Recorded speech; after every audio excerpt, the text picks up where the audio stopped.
প্রধানমন্ত্রী শেখ হাসিনার call record আছে, যে কল রেকর্ডের মাধ্যমে তিনি পুলিশকে মারণাস্ত্র ব্যবহার করে এই আন্দোলনকারীদের হত্যার নির্দেশ দিয়েছিলেন, সেটিও এখানে আছে। এই তদন্তের মূল প্রতিবেদন অংশের মোট পৃষ্ঠা সংখ্যা হচ্ছে 90। অন্যান্য আচ্ছা, এরপরে দালিলিক প্রমাণ, অডিও এবং অন্যান্য প্রমাণাদি আলাদা ভলিউমে সংরক্ষিত আছে, সেটার নাম্বারগুলো এই মুহূর্তে আমি দিতে পারছি না। মোট সাক্ষী 79 জন সাক্ষীর জবানবন্দি গৃহীত হয়েছে।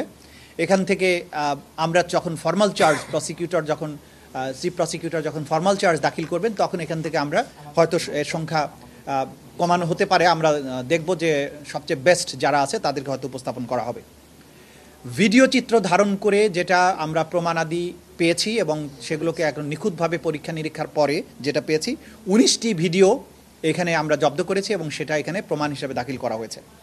পত্রপত্রিকার রিপোর্ট দাখিল করা হয়েছে মোট 11টি।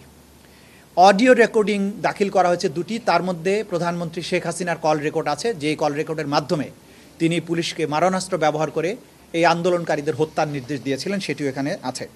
এর বাইরে ডিএমপির কমিশনার হাবিবুর রহমান প্রধানমন্ত্রীর মারণাস্ত্র ব্যবহার করে আন্দোলনকারীদের যে হত্যা করার নির্দেশ, সেইটার আলোকে তিনি ওয়্যারলেস মেসেজে সমস্ত পুলিশ বাহিনীকে নির্দেশ দিয়েছিলেন সিআর অর্থাৎ চায়না রাইফেলের মাধ্যমে জুলাই বিপ্লবীদের হত্যা করার জন্য।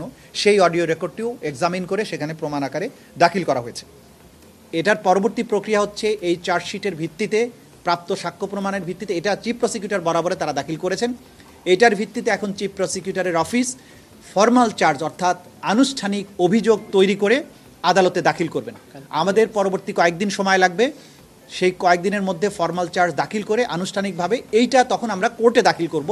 ফর্মাল চার্জ কোর্টে দাখিলের পরেই আনুষ্ঠানিকভাবে বিচারের যে যাত্রা সেটা শুরু হয়ে যাবে।